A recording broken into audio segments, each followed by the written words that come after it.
हम सबकी जिंदगी में ना एक बहुत ही आम सा जाल है जिसमें हम कभी ना कभी फंस ही जाते हैं। और वो है कल कर लेंगे का जाल। हम खुद को ये तसल्ली देते रहते हैं कि अरे अभी तो बहुत वक्त है। लेकिन क्या ये सच में सच है? चलिए आज इसी धोखे को जरा करीब से समझते हैं। और ये बात 100% सच है। सोचिए, हम पैसा तो बैंक में जमा कर सकते हैं, है ना? लेकिन क्या समय को जमा कर सकते हैं? नहीं। हर गुजरता हुआ पल हमेशा के लिए चला जाता है, कभी लौटकर नहीं आता। और पता है, यही कल करेंगे वाली आदत ये धीरे धीरे हमारे भविष्य की नींव को खोखला कर देती है।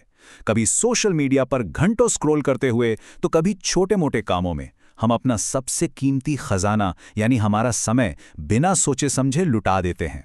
इस बात को और अच्छे से समझने के लिए मैं आपको एक कहानी सुनाता हूं, समीर की कहानी। समीर हिमाचल की खूबसूरत वादियों के एक गांव में रहने वाला नौजवान था। दिल का बुरा नहीं था, लेकिन हाँ, एक नंबर का लापरवाह और आलसी था।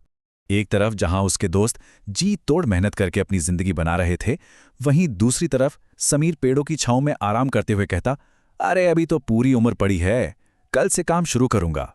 असल में वो मेहनत नहीं बल्कि सफलता का कोई शॉर्टकट ढूंढ रहा था। तो एक दिन क्या हुआ, गांव में महात्मा आनंद आए। समीर सीधा उनके पास पहुंचा और बोला, महात्मा जी, बिना मेहनत के सफल होने का कोई मंत्र बताइए। महात्मा जी बस मुस्कुराए और उसे एक कहानी सुनाने लगे। महात्मा ने कहानी शुरू की। एक कलाकार था, नाम था माधव। मिट्टी की ऐसी शानदार मूर्तियां बनाता था कि देखने वाले देखते रह जाएं। लेकिन उसकी एक बहुत बड़ी कमजोरी थी, हर काम को टालने की आदत। एक दिन वहां के राजा उसकी कला से इतने खुश हुए कि उन्होंने उसे एक सुनहरा मौका दिया। उन्होंने कहा, आज दोपहर से सूर्यास्त तक शाही खजाना तुम्हारे लिए खुला है, जितना धन ले जा सकते हो ले जाओ। माधव की तो जैसे लॉटरी लग गई। लेकिन उसने सोचा, अरे वाह, अभी तो बस दोपहर हुई है, पहले बढ़िया खाना खाता हूं, फिर थोड़ी देर आराम कर लेता हूं। खजाना तो कहीं भागा नहीं जा रहा।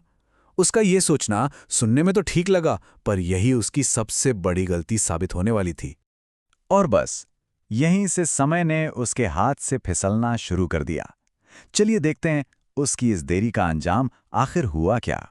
देखिए, दिन कैसे ढल रहा था और माधव की मुट्ठी से ये मौका रेत की तरह फिसलता जा रहा था। वो गहरी नींद में था और उसका सुनहरा मौका तेजी से खत्म हो रहा था। और फिर जब उसकी आंख खुली तो सूरज लगभग डूबने को था। वो घबराकर उठा और पागलों की तरह महल की तरफ भागा। उसका दिल जोर जोर से धड़क रहा था, क्योंकि उसे अपनी गलती का एहसास हो चुका था। लेकिन जब तक वो हांफता कांपता महल के दरवाजे तक पहुंचा, पहरेदार वो भारी दरवाजा बंद कर रहे थे। वो बहुत चिल्लाया, पर एक पहरेदार ने बड़े शांत भाव से कहा, माफ करना माधव, सूरज डूब चुका है। माधव वहीं जमीन पर सिर पकड़कर बैठ गया। सोचिए जरा, एक मौका जो उसकी पूरी जिंदगी बदल सकता था, उसकी गरीबी हमेशा के लिए खत्म कर सकता था। वो मौका उसकी बाद में कर लूंगा वाली आदत की वजह से हाथ से निकल गया। ये कहानी सुनकर समीर के तो रोंगटे खड़े हो गए। उसे समझ आ गया कि ये सिर्फ एक कहानी नहीं थी, ये तो जैसे उसी का आईना था।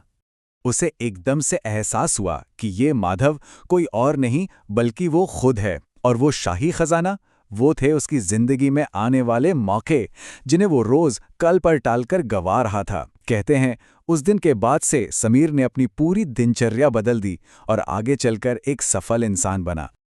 और दोस्तों, यही इस पूरी कहानी का निचोड़ है। समय, ये दुनिया की वो इकलौती दौलत है जिसे करोड़ों अरबों खर्च करके भी एक पल के लिए भी वापस नहीं लाया जा सकता।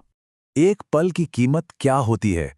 शायद ये उस छात्र से पूछना चाहिए जो इम्तिहान में सिर्फ एक नंबर से फेल हो गया हो। वो जानता है कि एक पल की देरी का क्या मतलब हो सकता है।